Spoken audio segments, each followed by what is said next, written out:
আমরা কিছুদিন আগে দীঘায় গেছিলাম, আর সেই ভিডিওগুলো শেয়ার করার পরে তোমরা অনেকেই কিন্তু কমেন্ট বক্সে জানিয়েছো যে বারাসাত থেকে দীঘায় যাওয়ার বাস বা কখন থাকে, কীরকম প্রাইস। তো প্রাইস দেখো আলাদা আলাদা টাইমে কিন্তু আলাদা আলাদা মানে প্রাইস ভ্যারি করে। প্লাস এখানে কিন্তু আমি নাম্বারগুলো শেয়ার করে দিলাম, তোমরা কিন্তু প্লিজ একটু মন দিয়ে ভিডিওটা দেখো, তাহলে তোমরা সব ডিটেলসটা পেয়ে যাবে।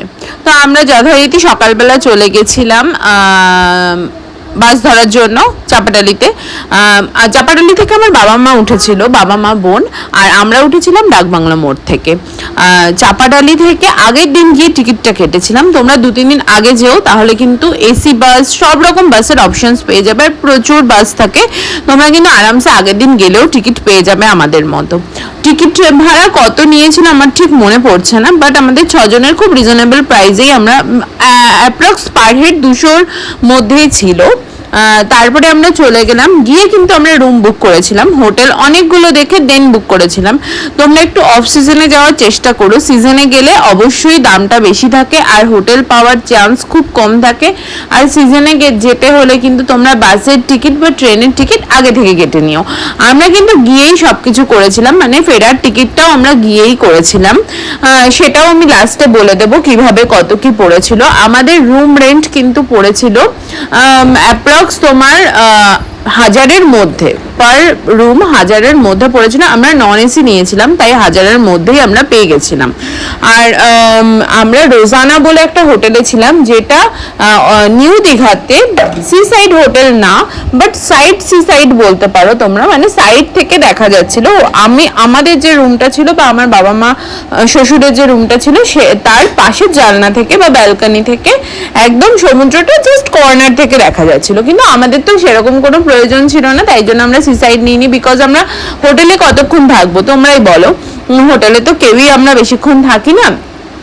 তারপরে খাবার দাবার কিন্তু তোমরা ওখানে কিনে রান্না করাতে পারো, বাজার করে মোহনা থেকে, বা তোমার নিউ দীঘাতে বাজার আছে, ওল্ড দীঘাতে বাজার আছে, ওখানে দেখবে সি সাইডে না অনেকগুলো হোটেল মতো ছোট ছোট ঝুপড়ি মতো করা থাকে। তো ওখান থেকে তোমরা খাবার রান্না করিয়ে নিতে পারো, খুব মিনিমাম প্রাইসে ওরা রান্না করে দেয় আর প্রচন্ড টেস্টি হয়। যেমন আমরা মোহনা থেকে ইলিশ মাছ কিনেছিলাম, তারপরে কাঁকড়া কিনেছিলাম, স্কুইডটা কিনতে গেছিলাম কিন্তু ওটা হলো না, মানে রিক্সও নিলাম না যে কিরকম কি রান্না করবে। তো এইগুলো আমরা সব কিনে নিয়েছিলাম।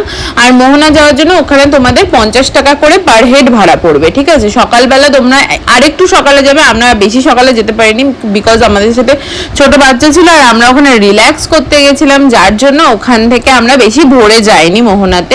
বাট আরও ভোরে গেলে আরও বেশি ভালো লাগবে। আর এই গরমের টাইমটাতে প্লিজ অ্যাভয়েড করো, কারণ আমরা যে টাইমে গেছিলাম ওই টাইমেই প্রচণ্ড গরম ছিল, আর এখন তো আরও বেশি গরম। মানে আমরা মনে হয় ফেব্রুয়ারি বা মার্চের দিকে গেছিলাম, ঠিক মনে পড়ছে না ডেটটা।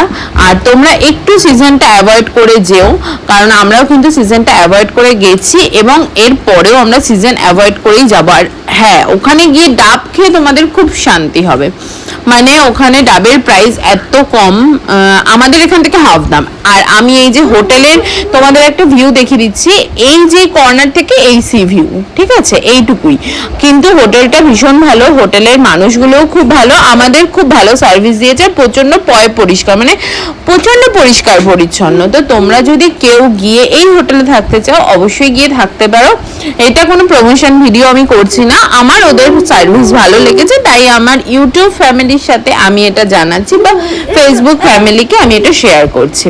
তারপরে তো রাত্রিবেলা মানে এত সুন্দর হাওয়া দিচ্ছিল, তোমাদের এসি তখন দরকার হতোই না আমাদের, ওই জন্য আমরা নেইনি। এখন গেলে তোমরা অবশ্যই কিন্তু এসি রুম নিও, মানে আমাদের রুমটা ছাড়া বাবা মা আর শ্বশুরের দুজনের রুমেই এসি ছিল। আমরা যদি বলতাম ওরা এসি চালিয়ে দিত, তার চার্জেসটা এক্সট্রা নিয়ে নিত, যেমন এসি রুমের রেন্ট হয় পার ডেতে সেইভাবে।